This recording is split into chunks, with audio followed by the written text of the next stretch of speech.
Hey everybody, this is the third of my videos on how to use FutureMUD. So in this video we're going to cover the topic of items, how to build items, how to work with items, and a few of the common types of items that you will use over and over no matter what the MUD is.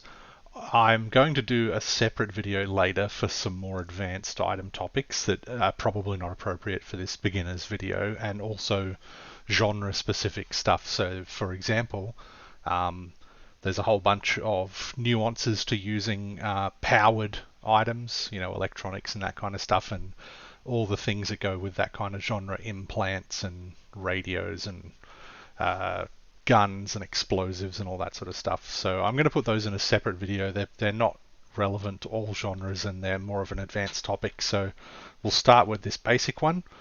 So yeah, in FutureMUD, the two core things that you're going to do with items command-wise is the item command and the component command. So starting with the item command, the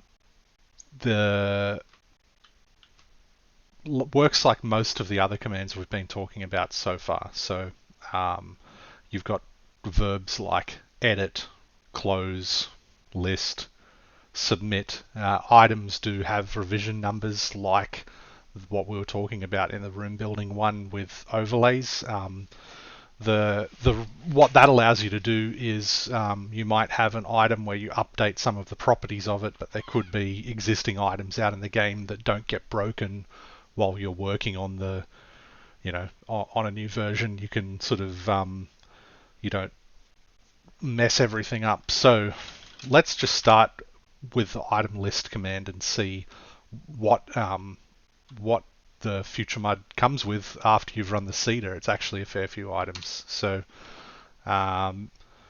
most of these items that you're seeing are read-only stuff that you wouldn't touch.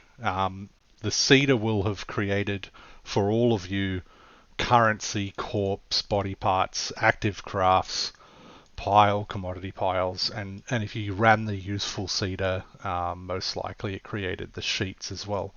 I created this door last time for our room building video, and I was messing around with something and created the torch earlier. So as you can see, even before you've actually done any building in the game, there's something in the order of 9 items that are sort of system level items. You won't touch those. You won't edit those, generally speaking.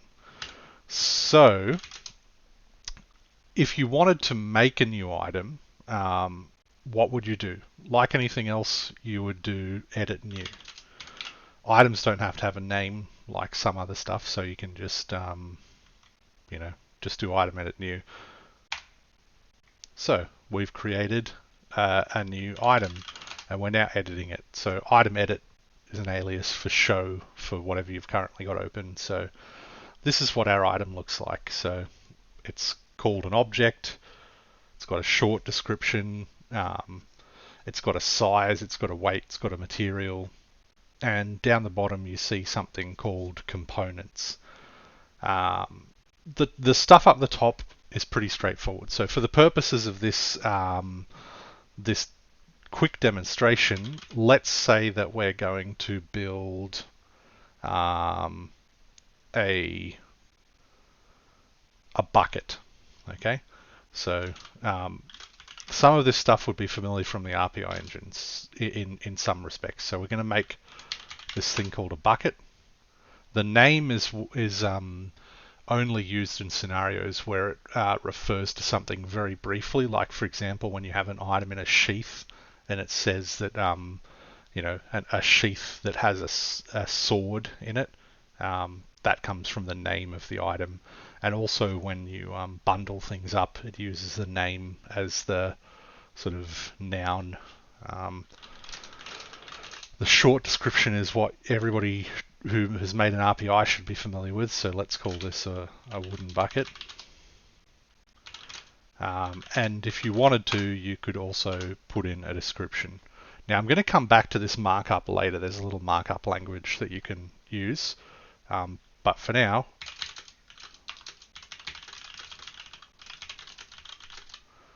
There's our fantastic bucket.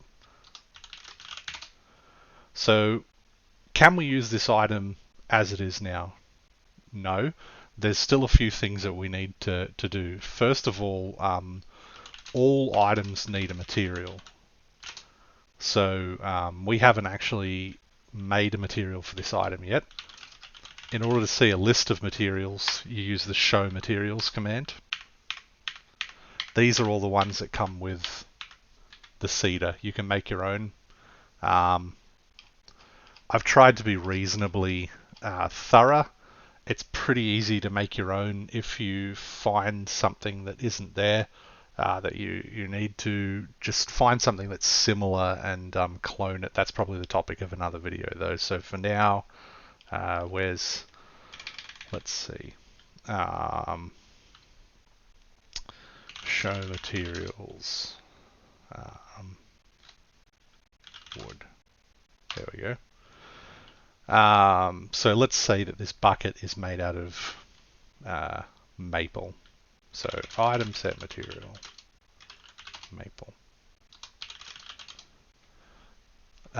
We also can set a quality. That's the base quality that this item would be if it was just loaded. That can be altered when the item is created through crafts and that kind of stuff. But if you just loaded it as, say, an admin or a prog, it would be whatever standard, whatever quality rather that you set. So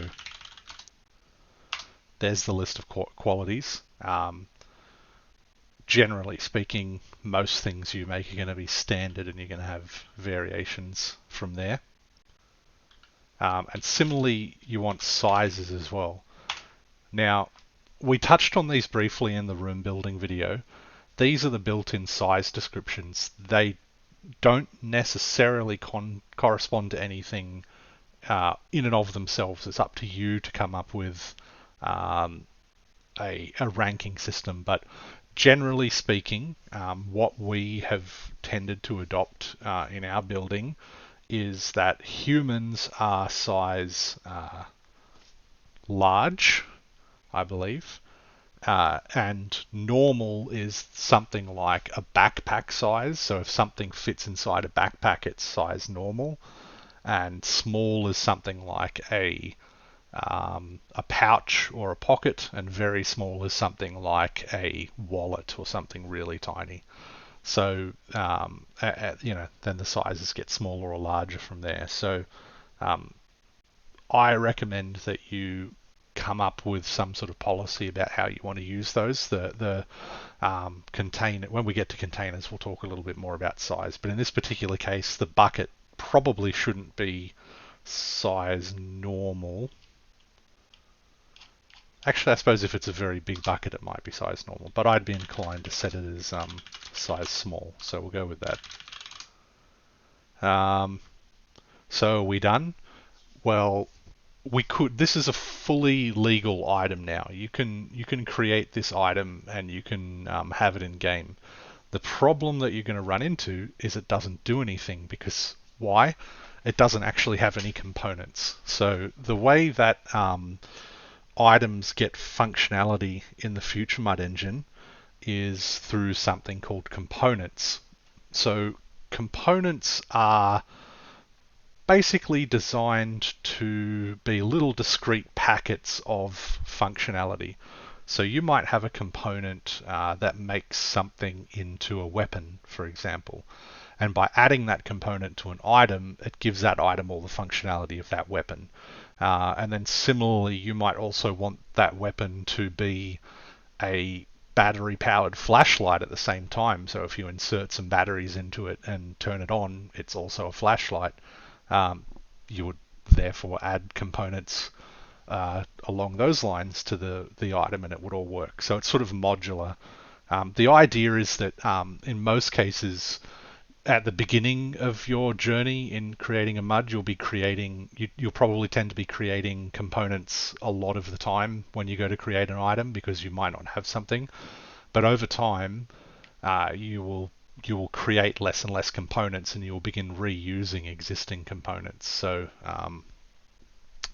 yeah, just as an example, let's have a look at what components there are. So whenever you're working with components, the command is comp, or you can type it out as component, but I'm lazy. So there are a lot of them that come with the game. You see these ones up the top which correspond largely to those built-in item prototypes I was talking to you about. There's a whole bunch of where components which turn something into an item that can be worn in a particular way. Those come from the human seeder.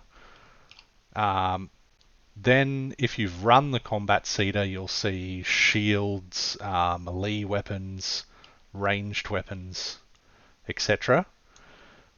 Then if you've run the useful seeder, you'll see the containers, the liquid containers, the doors, the gates, and the locks. I've created a second package that comes with the useful seeder. I actually can't remember whether I've published this out to you guys yet, but by the time you see this video, I likely will have. And that's created a few more component types that are just common ones that you'll use: books, paper, writing material, insulation for clothing, and a few examples of how to do some components like wigs, which we'll get into. So back to our item, just in case we forget, we're building a bucket. So what would we want a bucket to have? A bucket should be holdable. Nearly every item, actually it's item set add holdable. So this is how you add a component, where you use the add command set to start editing stuff about the item, and add is the subcommand to add a component. And you can also remove a component. So nearly every item you build in the game is going to be holdable. If you don't put holdable on it, it can't be picked up. So you only don't put the holdable component on things that in the RPI engine would be no take as such. So, you know, maybe like a statue in the room or a big rock or something like that you don't want people picking up in any circumstance. Now if I show the item again, you can see that it has that holdable component. Holdable is also going to be number 1 as well. So item set add 1 is almost muscle memory for me when I'm doing item building. We're also probably going to want this bucket to be a container. In this case, let's just say that it is it's not watertight, so it's not a liquid container, and we'll cover liquid containers separately. Now, if you've run the useful seeder, you already have a bunch of components. Find a container that is roughly in line with what you want to do. So interestingly, I didn't actually make one that was like a standard sized bucket. So let's have a look at small drum and see how big that is. So to look at that, it was container small drum.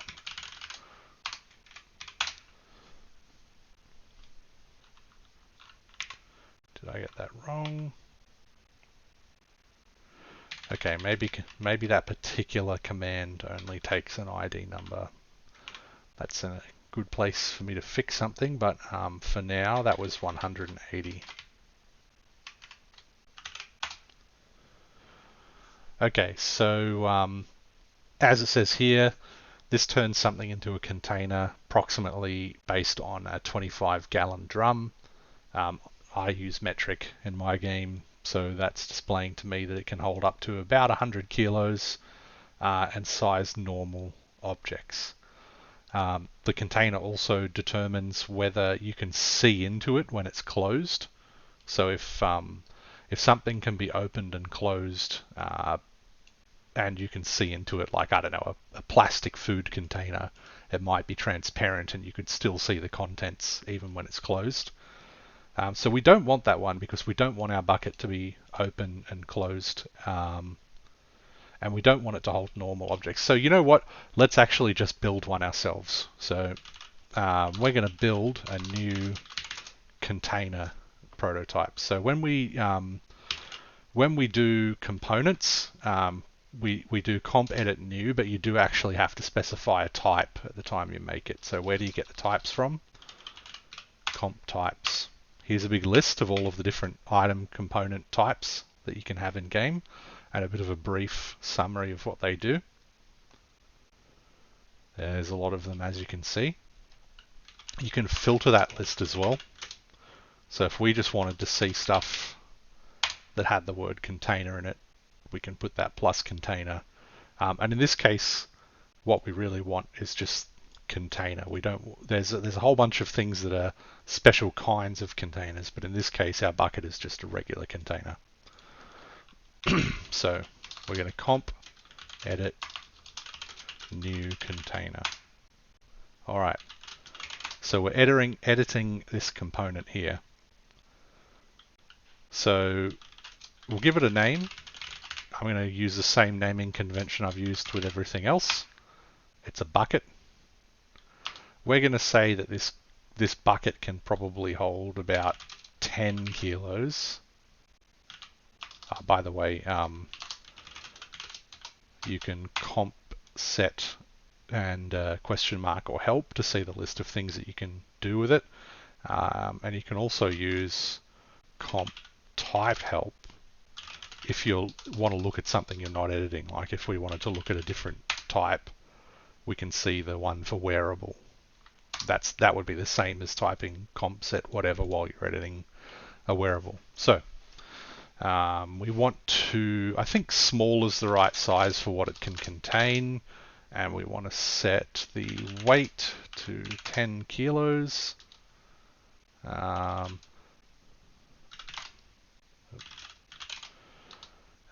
We should probably give it a little bit of a description. That's undefined container component is not exactly a very descriptive thing, so we'll say it's a 10 kilo bucket container. Once we're done, that's all we need to do, by the way. It's not transparent and it can't be opened and closed. That's what we want for our bucket. So we're just going to submit and we're going to review it.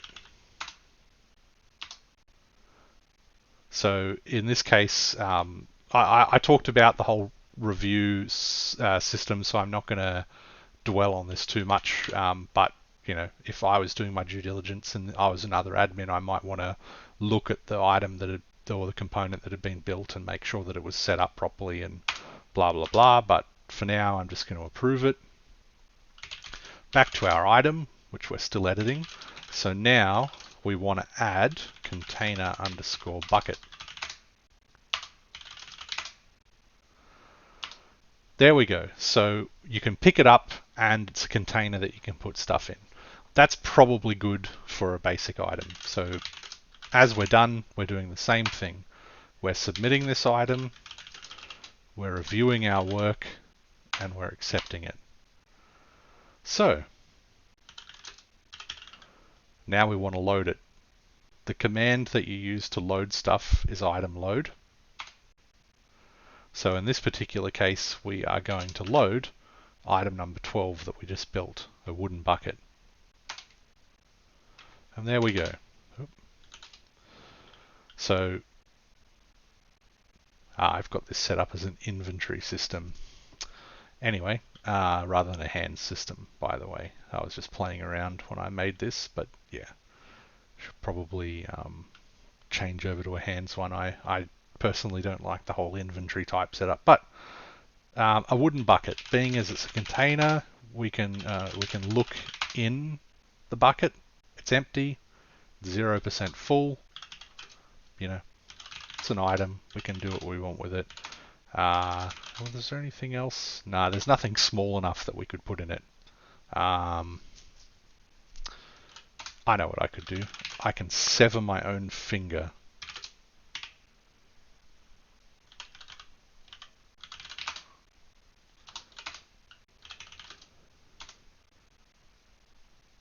That didn't come out properly.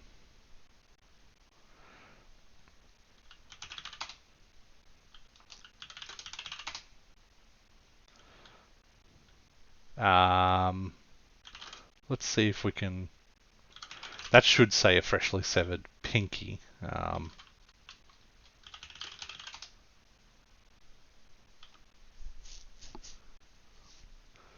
But I'll fix that up. That's probably a building or a code problem. Evaluate tells you a little bit more information about items. It's a handy player command. So there we go, actually. It's small and it weighs 75 grams. So it'll fit in our bucket, or it should fit in our bucket. So we'll put this thing in our bucket. There we go. So basic container built right there. Now, what other things might you want to do with a container type? One common thing that you will need to know about items is that items don't take damage unless they opt into the system. So unlike NPCs and PCs, where that's just a core part of characters is that they take damage, items have to be set to opt into it. And the way that they do that is that they use a component type called a destroyable component. So you specifically flag items that you want to be able to take damage as destroyable. Now, I'm not sure. Actually, I suppose I do have some attacks and stuff set up, so I probably could show you damaging the bucket and it not working. But what I'm just going to do is we're going to cover how you would revise this item. So you've built the bucket and then you've realized, oh crap, I didn't make it destroyable. I probably ought to have. So I looked earlier, so I know I didn't actually make any destroyable types. You can actually, when you list in the component list, if you type a type name without the plus. If you put the plus here, it's looking for that in the description. But if you don't put the plus, it's looking for that as a type. It'll list all the components of that type. So you could do it with like container, for example, and you see the containers. But there are no destroyables built at the moment, so we'll have to build one.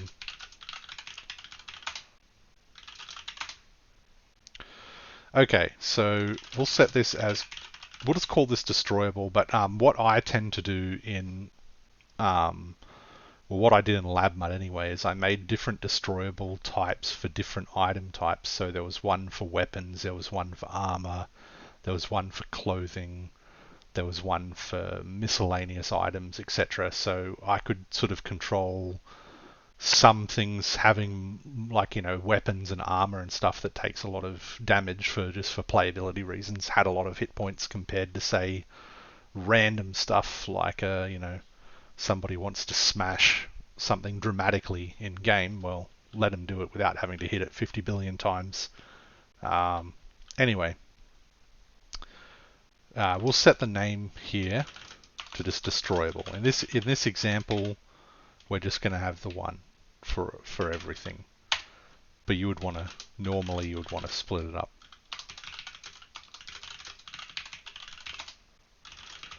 Now we want to set the hit points. So as it says there, quality is the item quality, and when we looked at this before, terrible is 0, and each one of these is one more. So 0, 1, 2, 3, 4, 5, 6, 7, 8, 9, 10, 11. So quality goes to 11, 0 to 11. Standard quality is quality 5. So if you're building around standard quality stuff, just know that whatever you put in your formula, it's roughly going to be 5. So 50 hit points probably sounds about right. So for now we'll leave that.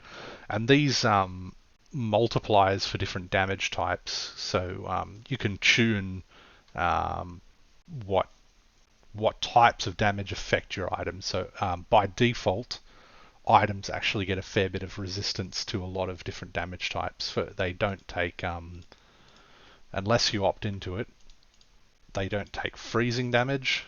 That's disabled, so just being in the cold. They also don't take hypoxia or cellular damage, because those are specific to things that happen to organs. They take full damage from falling, but most everything else they're at 25% damage. Some things are at 5%. But say you wanted to, I don't know, let's say this bucket is actually very susceptible to electrical damage.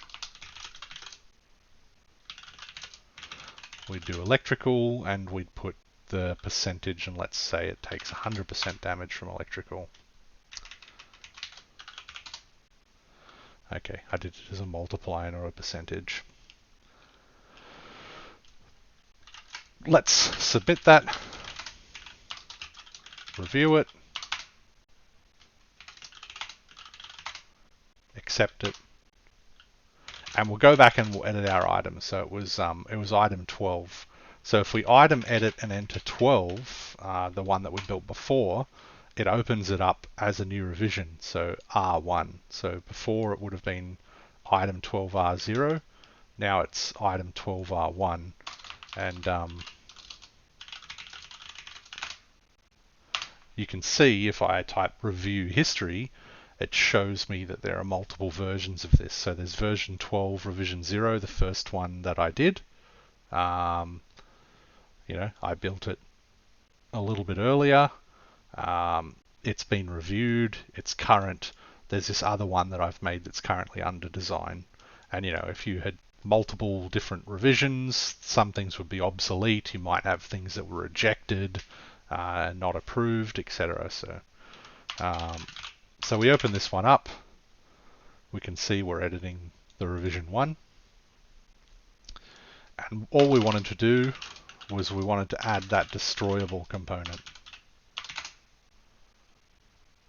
That was all we needed to do.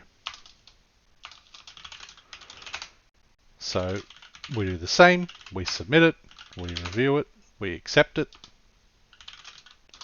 Now when we do item list, it shows us revision 1 as the current version. So if we load a new one up, the new bucket is going to be the revision 1 that has the destroyable. Now what about this existing bucket that's in the game? There's a command that you can use as an admin called sniff. It lets you see some information about, you can use it on items, you can use it on people, you can use it on rooms. In this particular case, it just allows you to get some information that the players normally can't get. And you see here it's got some components. It's got holdable and container, but it doesn't have destroyable. We added destroyable, so how come it doesn't have that? Well, the reason is that it's still set to the old prototype, revision 0. Why does it not automatically update? Well, because there's a couple of reasons. Doing the actual update, depending on what you change, can sometimes require the item to do a bit of logic. So imagine that this is a container at the moment. Imagine for whatever reason you changed it to make it not a container. The item has to decide what to do with its contents. So for example, it would usually, in that case, take its contents and spill them out on the ground, wherever it is. And similar, you know, there's thousands of other variations of that depending on the changes you make. And I've got all the logic to do that, but I want people to opt into it and decide to do it. It also, you know, imagine that this bucket was in somebody's inventory and they weren't logged in or something along those lines. So wouldn't necessarily, you wouldn't want to have to, just because you did a single review, it needs to load up every single character in game, check all of their inventories and do all those changes. That being said, you eventually are going to want to do that. So how do you do that? The command is actually called comp update. So there's two versions of this command. It says it down the bottom of the comp help. So it says the following two subcommands take a long time and sometimes cause issues with performance afterwards because of the aggressive loading of things. So in order to do this update, it loads everything it possibly can, and you know, sees what needs to update. But that's not necessarily the state that you want to be in running the game afterwards. So I generally recommend you only do this command every once in a while, usually in a quiet time, and that you reboot afterwards. There's technically no reason you have to, and if you don't run into any issues or you don't find any performance issues, then don't worry about it. And you certainly won't while you're just building your game at the start. But the difference between the two, comp update will update only things that are already in the game world. So in this case, the bucket is in the game world, it's in a room. If it was in a room anywhere, it would be found by that command. Or if it was in an NPC's inventory or a character that was logged in, that this version of the command will find it. This version here goes a step further and will load all the characters and any other potential place that things could be hiding, containers and containers and containers, and it will make sure that everything is updated. But that actually makes it take a long time because it has to load everything up, and that's probably more so the version of the command that can cause you problems down the track. So in this particular case, it was just a simple change. Maybe we don't particularly care about the players, so we're just going to run comp update. So when you do it, it warns you and it says that it can take a long time to run. Are you sure you want to do it? So I've found on LabMUD with a reasonably average size world, if I was doing changes once a week or something like that, we might be updating 10 or 15 different item prototypes in that time. Comp update all would take around about 30 seconds to run.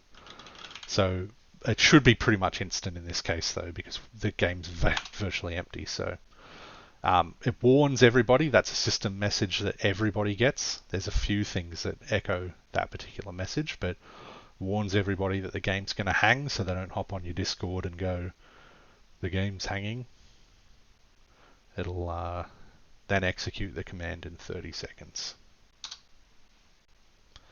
So we're just going to have to wait for that to happen.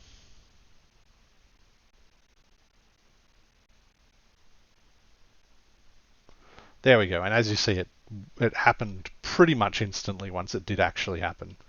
So it begun.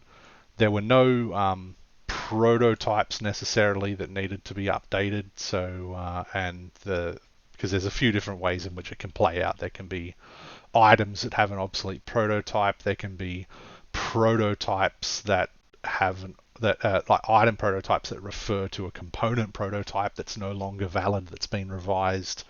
And then there are actually the items in the game. So as it said, it updated that one item as we expected. The item's still there. And if we sniff the bucket now, you'll see that it has added that destroyable component to it. So comp update is how you push those changes out to everything in the game. So we've covered the basics of making an item, how to review the item, how to push out your changes, the basics of how components and items come together. I've also talked about several of the specific component types. Holdable, which you always need to know to make things be able to be picked up and manipulated in the game. Destroyable is another one that probably will go on most of your items. If you're if you're being real, you should probably have most things be destroyable. And we've briefly covered containers as well. The next thing that I'm going to cover is wearables. So wearables actually tie into a whole lot of different component types. So if you do component types and you put in the where keyword, there's the wearable. Wearable component is the thing that makes an item wearable. But so many of these things say that they need to be paired with a wearable or combined with a wearable, etc. So say you had an item that was a piece of armor, just making it a piece of armor does nothing unless it's also wearable. And then similarly, something like a gag, as it says, prevents speech when worn over the mouth. You also need to have it as a wearable to have it worn over the mouth. So yeah, these things pretty much all go with the wearable type. So the wearable type is quite central, and and it's important to understand how it works. Now, as I showed you earlier, when you run the human seeder, it comes with a whole bunch of wearables built in. I have been as thorough as I can with this list of wearables. I think that you're not going to find too many things in your average building that are going to deviate from this. So most of the time, you will find a wearable that behaves the way that you expect already, and you'll just add that as a component to the item that you want to use. But should you need to actually make one, what you actually need to do is you need to interact with the wearable system. So if I do, let's take that wear hat at the top. Actually, I remember I had to use the numbers. So wearables, and we actually did show the type help for this before. They have a few properties. They have profiles that they can be worn in, and they can have multiple profiles. So you can have like a, I don't know, a jumper, sorry, a sweater in the American terminology that you could wear, you know, like it was going over your shirt, but maybe you can also tie it around your waist, as was the fashion when I was a kid. That might be multiple profiles. And one of them is going to be the default. So if somebody types just like wear hat, where should they wear it? You know, I don't know. Maybe in your game you set it up so that hats can be worn over the groin or something like that to hide your modesty. But you don't want people to wear hats over their groin by the default when they just type wear hat. You want them to put them on their head. It's not bulky, so items can be layered in FutureMUD by default, but you can only wear one bulky item in the list. So I believe I have it set to a maximum of 4 items layered, and only one of them can be bulky. So I tend to make armor bulky, like you know, something like a chain shirt or a helmet or whatever would be bulky. You don't want somebody wearing a helmet on top of another helmet.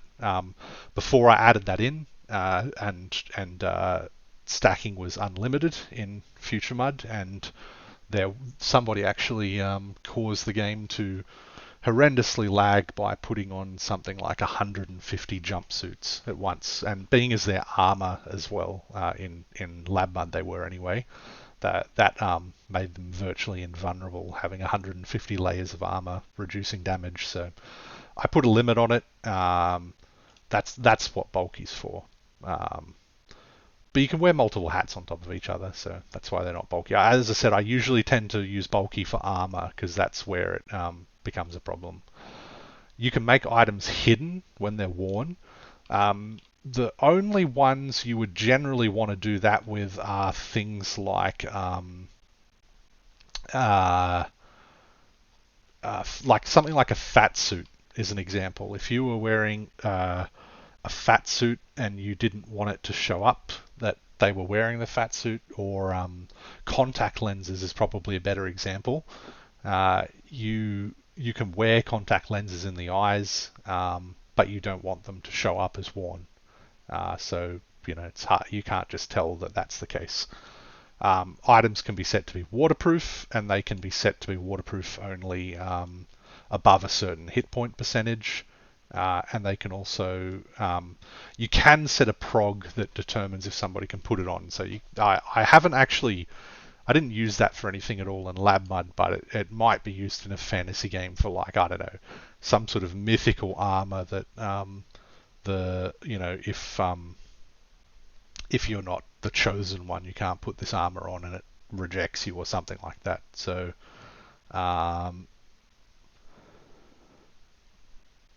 that's oh yeah, and you can also set if it doesn't have a value, it doesn't show up, but you can also set it so that it doesn't cover things below it when it takes a certain amount of damage. Anyway, all of that to say, what's this hat thing? Say I wanted to make a new one. We've got this wear hat. It seems to refer to something else called a wear profile. What are they? So as it has here, it refers to a separate system. It says show wheres. If you see anything, by the way, that's highlighted in blue and underlined, that means that it's an MXP clickable link that will usually send something to the MUD if you've got MXP enabled. So that's that. So these, you can see these are pretty much all of the same where profiles as the items. What's the difference? Well, these components make the item do something, but they refer back to a thing called a where profile. And the where profile is basically a list of body parts that this thing covers, requires, doesn't cover, etc. So it sort of tells the item how to interact with the body. They're specific to a body type. So where hat is specific to a humanoid body type. If you wanted to make hats for dogs, you would have to make a hat wear type for the dog body type, or the quadruped body type most likely. The command to work with those is actually where profile. Actually, maybe it's show where. This is a very old building command, so I'm not 100% happy with it. It doesn't have good help, but I'll fix that eventually. So let's say, yeah, show where hat. Wow, you can tell it's a, I have Unicode enabled, which is why my tables probably look different to your ones. I have a UTF-8 enabled font, and I've got Unicode mode enabled in LabMUD, so I see things like Unicode tables. This is obviously old enough that it doesn't interact with that system. You guys are probably more familiar with this.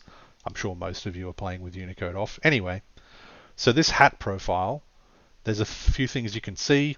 It's got a name, it's got a body type that it relates to. There are two types, direct and shape. So direct ones specifically list a bunch of body parts, whereas shapes just require a number of similar body parts, like, you know, 2 hands or 2 shoulders or something like that, rather than specifically requiring a right and left shoulder. Worn on, that's how it appears in the inventory. So earlier,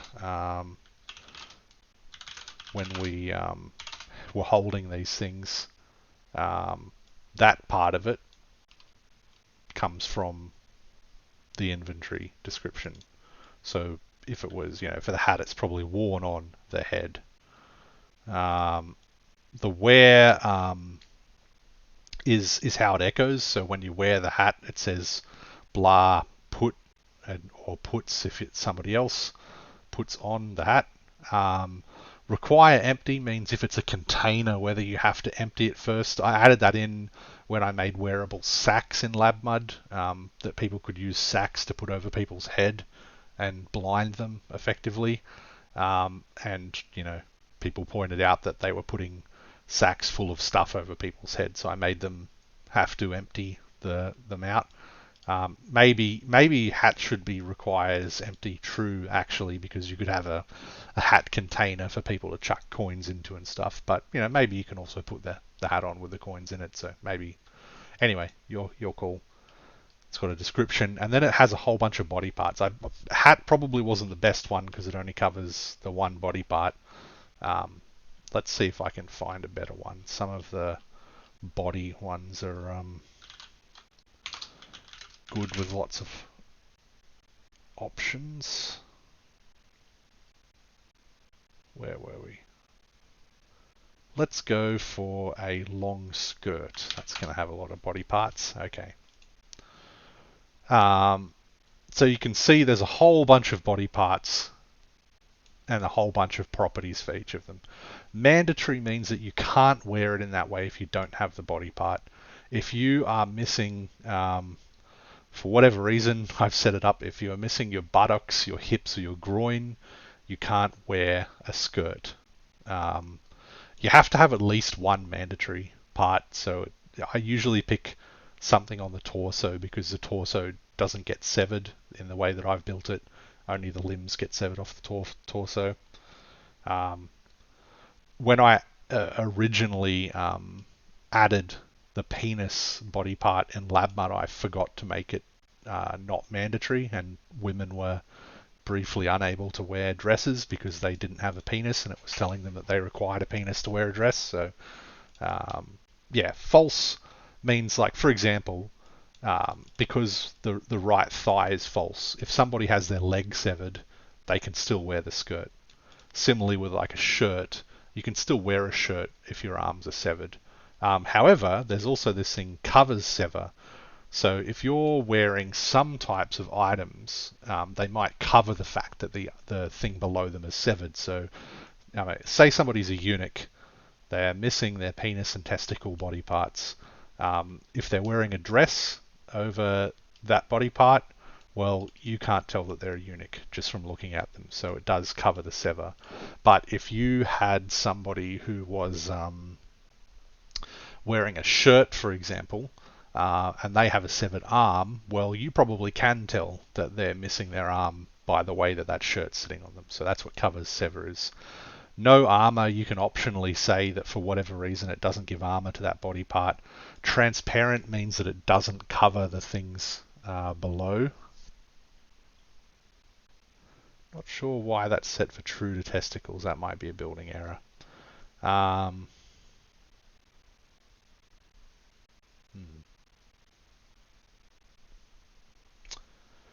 Transparent actually means that basically that you can see other items on that layer. No, that's still not right, is it? Because you could see, yeah. Anyway, that's obviously a building error. And whether it prevents removal. So in the particular case of skirts, you can still wear, like, say, leggings under your skirt, and even though they cover some of the same locations, like all of these leg locations, just because the skirt's worn over the top doesn't mean you can't take the leggings off. If that was true, it would prevent you from removing things. And for example, with the hat, you can't remove things that are under the hat unless you remove the hat. So anyway, all of that to say, there is a command, it's wear profile. If you want to add a new one, you add it. These are all the properties that you have to add, and you add all of the body parts. And then you also need to make a component that refers back to that wear profile. That's a lot of work. So you're not going to do that very often. As I said, I've tried to be as comprehensive as possible in my list of worn stuff. And if you find that you're building a few things at the start, you may end up having to build those, but you're not going to have to build 1,000 things every time you build something wearable. It might just be a few specific instances. Right. So let's just make something quickly that is wearable just to show. So I'm going to make a new item, and we're going to make a pair of trousers. So we'll call this trousers, pair of trousers. Not going to bother describing it. We're making them out of denim. Denim trousers weigh about 1/2 kilo. We'll make them size small because they can fit inside a backpack. No, that was size normal, wasn't it?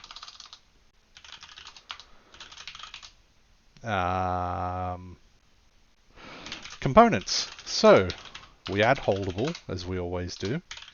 Now we're going to want to add a wear component.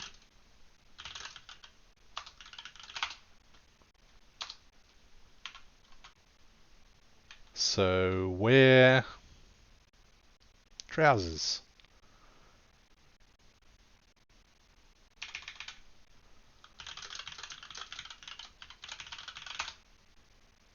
And we'll make them destroyable because I mentioned that before, and clothing should generally be destroyable. So you can hold it, you can wear it, you can destroy it.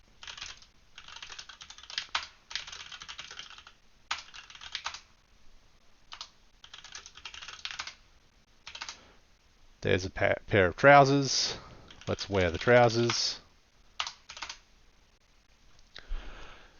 Man, I really do need to work on some of those. The reason that it says legs and shins, by the way, is I think called body part group describers. I'll do an update to the stuff that the seeder sends out where it missed. That should just say worn on the legs. Obviously, I've not included shins in the list of things that are part of the legs. So anyway, that's something that's worn. What could we do that went with the worn stuff? Well, there's two common ones that I recommend that you use. So armor's an obvious one. You're going to build wearable armor. Armor has to be wearable. All games are going to have armor, I'm guessing. So you're gonna that's pretty straightforward. I'm not going to cover that in detail. I might actually talk about things like armor and weapons in a separate video. But the ones that you're going to use most often is variables. Though I'm going to cover those separately anyway.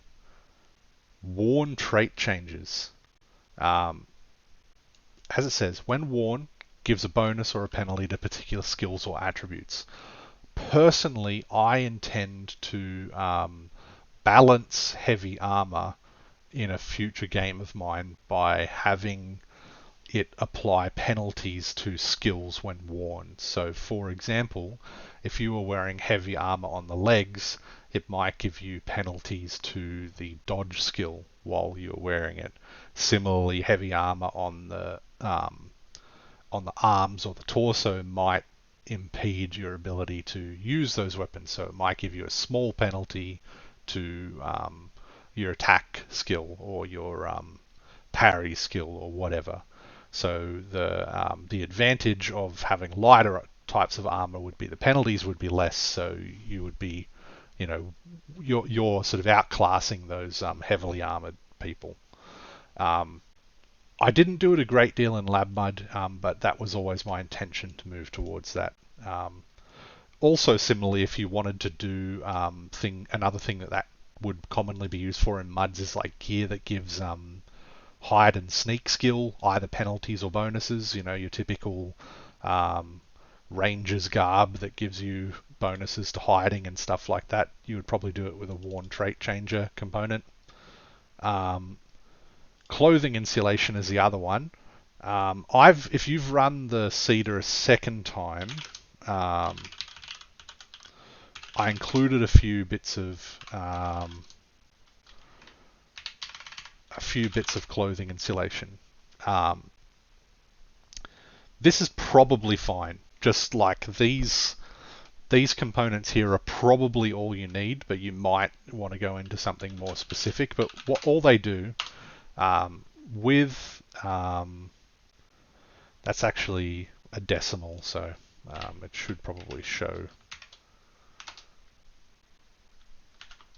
But all these ones do is if you add them to an item and you're wearing the item, it adds what they call insulation and reflection, which changes the tolerable temperatures for your character. So there are current temperatures, and you can be feeling a certain way that's impacted by what you're wearing. So insulation lowers both your minimum temperature before you get cold, but also lowers your maximum temperature before you get hot. And reflection actually does the opposite. So you might have and it also only works in the daytime. So like for example, you might have desert clothing that has a few points of reflection or something like that stops you from getting too hot. If I was being thorough on my game, all of my clothing would include clothing insulation of some kind. All of my clothing would include armor, and in FutureMUD it did. I had a clothing armor type that it didn't do very much. It was something like 5 or 10% damage reduction, but it was better than being naked. So those are the ones that I recommend that you explore a little bit when you're building clothing. And the rest of them are all more specific, and you can explore them. I might explore some of them in future videos. But it's worth talking about variable items. So running on the same theme, let's make ourselves a shirt. And we want to make it so that the shirt has a random color. So the way that we do that is with a item component type called variable. Now I obviously haven't included any of these in the seeder. I haven't. So what we're going to have to do is we're going to have to make a component.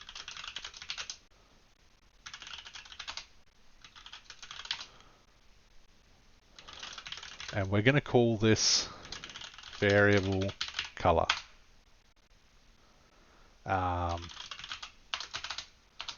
So what you can do is you can add variables. So technically in the engine those are called characteristics. There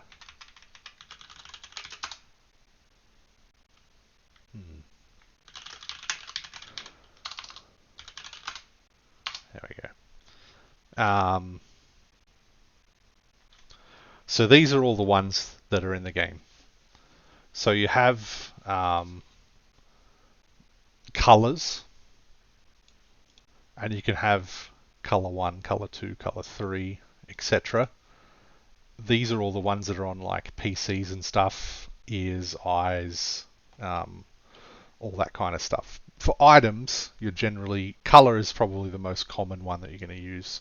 But you can actually make your own. So, you could make random shapes, or, in FutureMUD we had a milk carton that had a random missing child's picture posted on it. So there was like a list of short descriptions of children. But there's plenty of stuff you can do. So we're going to do comp set variable add. Now we're going to add color as our variable. We only want one color on this shirt. If we wanted to have multiple colors, we could do things like add multiple colors. But in this case, I'm just going to do the one color. Now we have to add a profile. So a profile is basically just a list of values. So we'll show profiles. All right. So for colors, and for most things actually, you've got a thing called all. It's usually all, and then the thing that it is. So all colors is every single color that's defined in the game. So when you load this item randomly, like with the admin item load command, it could pick any color. I've got a few built-in ones. The basic colors, which is just things like red, blue, yellow, etc. None of the fancy stuff. The fine colors and drab colors list comes straight out of the RPI engine. Those of you who've used the RPI engine know that list. So you have drab colors. Used to be really popular in Mordor for all of the clothing, and it's like blotchy yellow and vomit brown and stuff like that.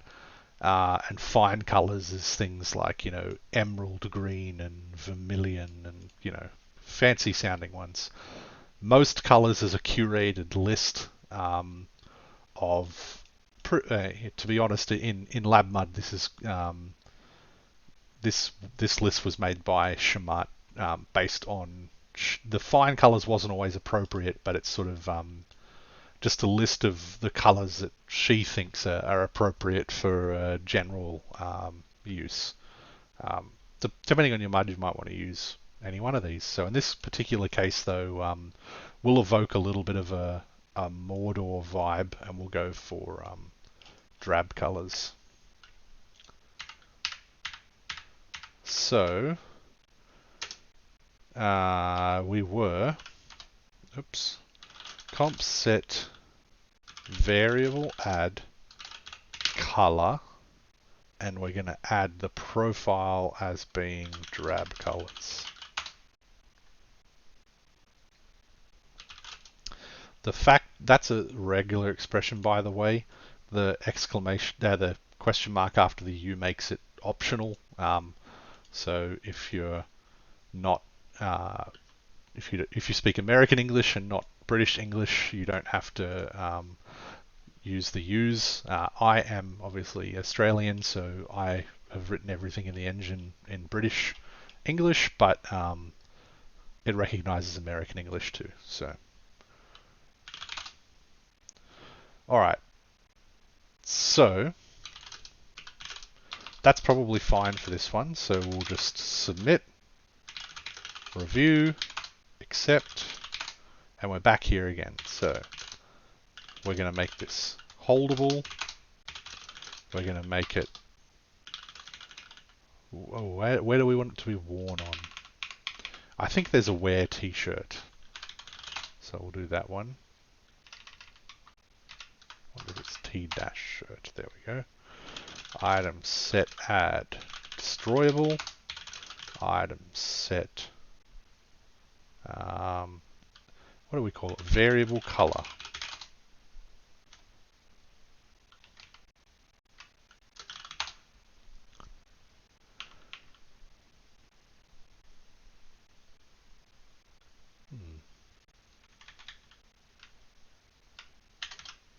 That shouldn't be case sensitive.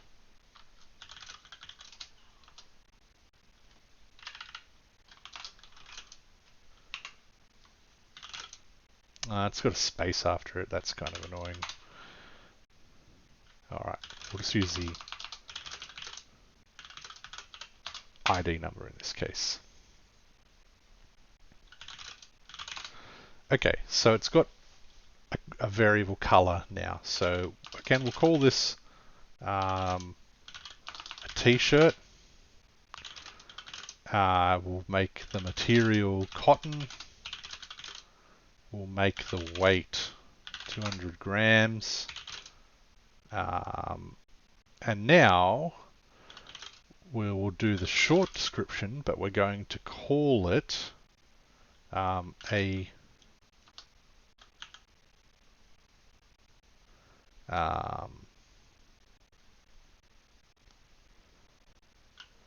color cotton shirt. Now there is a potential problem with this because A, being the English language, it could be like a orange shirt. It should be an orange. So you can actually fix that in the markup. But I'm going to go into the description first because I think it will actually tell me how to do it there.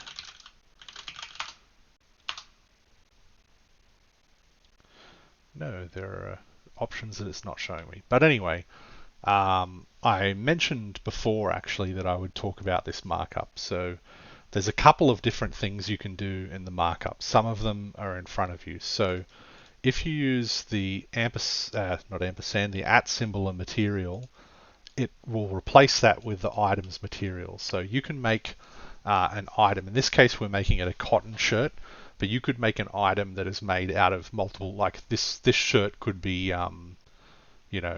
crafted using different materials other than cotton, and the description would just update. So actually, we would probably change that to dollars color at material shirt.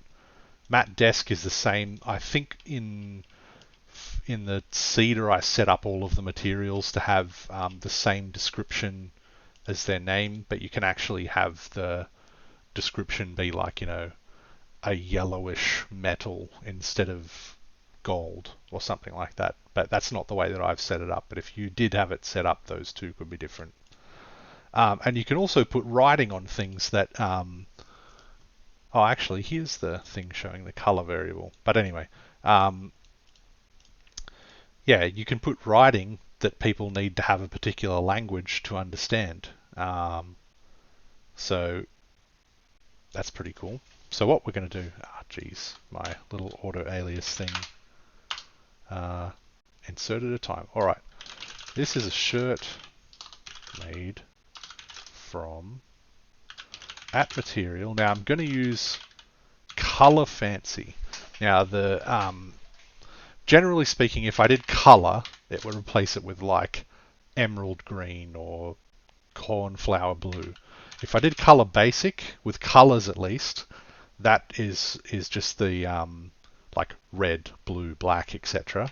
And fancy is designed to be used grammatically in this way. So color fancy might be they either start with the or a, so it's like the color of arterial blood, or a deep, rich yellow, or something along those lines. So from cotton, dyed, and then that phrase. And we'll put some writing on the shirt. On the shirt, actually, do I even have any languages set up in this? I probably do, but I'll come back to that.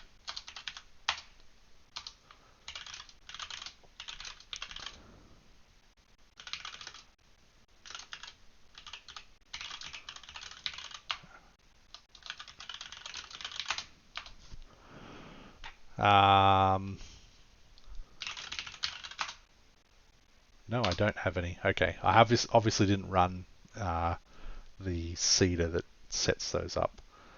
So I won't cover that right now, but if you put the text writing with those curly brackets, say language might be English, Latin script, you can optionally set things like the style, the color, and then skill required. So you can say, you need at least 50 in English to understand. You can give some text if they understand and some text if you can't. So in LabMUD, being a modern MUD, you had a lot of things like, a can of beans, and it had some writing on it that said this is a can of beans. And if you didn't, it said there's a bunch of squiggly letters on it you can't understand. So anyway, for now we'll edit that. Item, edit, submit. Item, review all, accept. So now if we load this shirt, so yeah, faded green cotton shirt. And you remember that we put the color as a variable and the material as a variable. So if this shirt was instead of wool or a woolen shirt, that would be replaced there, and the faded green is the color. Now, if you wanted to have more than one variable, you could do that. Instead of variable color, you might make variable 2 colors, and then that's where you would use those ones that I had, color 1, color 2. That's for that kind of scenario. So you would refer, instead of referring to color, you might refer to color 1 and color 2. Now, if you wanted to load a specific color, what you would do is after item load, you put the name of the variable equals and then the color that you want to do. So I've mentioned it a few times, emerald green. There we go. That's how you load an emerald green cotton shirt.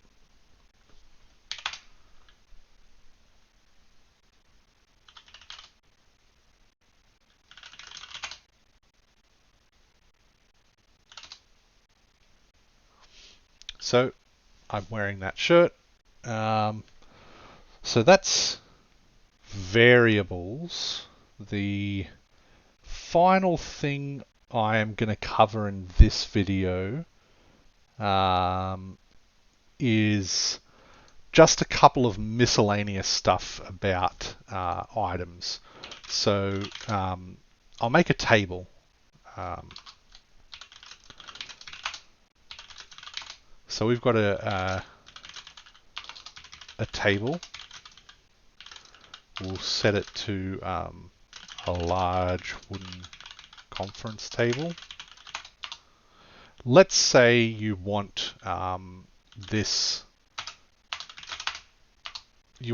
item to appear at the top of the list of items in the room. You want it to, and you don't want it to be subsumed into anything where it says like there's too many items. Well, what you can do with that is do the priority. By default, stuff is not high priority, but if you flag it as priority, so it says it will now appear before all other items. So that's often in RPIs I've found most people like their tables to appear first. Another thing is you can set a custom color. So let's say bold orange. So it will appear as a bold orange table instead of a green table. You can also set a prog that will run when it is loaded. The use case for that, one of the ways in which we use that in FutureMUD was to have liquid containers that loaded with contents. So for example, we had like a can of soda. The can is a can. Once the for most liquid containers, it doesn't matter what they're holding in them. You don't build a mug and say that mugs hold soda, mugs hold any liquid you put in them. But something like a can, where it comes with a liquid and then is opened and used, we did that through an onload prog. I'm going to cover stuff like how to do some basic progging, and I will use the items as an example of that in a future video. But that's where you do it. You can set items to morph. That should be familiar to people from RPI Engine. It works very similarly. You can customize an emote when it morphs. I'm going to talk about grouping in a different video. You can set an item that, if it's destroyable, when the item is destroyed, instead of just disappearing, it loads up a different item. And if the item has certain properties, like if your item is a container and the destroyed item is also a container, it will inherit all of the contents. Or if it's a liquid container, the same deal. Or if it has locks, it will still have the same locks and that kind of stuff. So destroyed is good. And extra descriptions are basically things you can do which make it look different. So the extra short desks override the short desks. So you could have, for example, a whole bunch of herbs in your game that have a short description that's like, a bitter green leaf. But if you have the herbalism skill, you can tell that is actually, silver leaf. That, if you eat that, it's going to help you heal. But that particular one there is poison leaf that's going to poison you, even though they look virtually the same to the untrained eye. So you would do that with these so-called extra descriptions. You use a prog to filter who sees what. So you might say if you have a herbalism skill greater than 40, you see this alternate description. And with the desks, it just adds extra text at the bottom of it, whereas the S-desk overrides it. I think that's all of the really important stuff. I'm going to talk about tags when we get into crafting. That's what they're generally used for. But that's a pretty good overview of pretty much everything to do with items. When you do search the item list, you can apply the same filtering as I was talking about with components. So if you wanted to search the list of wearable stuff, you can do the same thing. It's all documented in the command here. It has all the lists of filters that you can do. Reviewed or by, probably a bit more useful in an established MUD, but if you found an item that was particularly egregious or cheating or something like that, you could see, who made this, who approved it, etc. But yeah, that's that for now. I'm going to leave the video there. That's an overview of item building in FutureMUD. Thank you very much, and I will see you next time.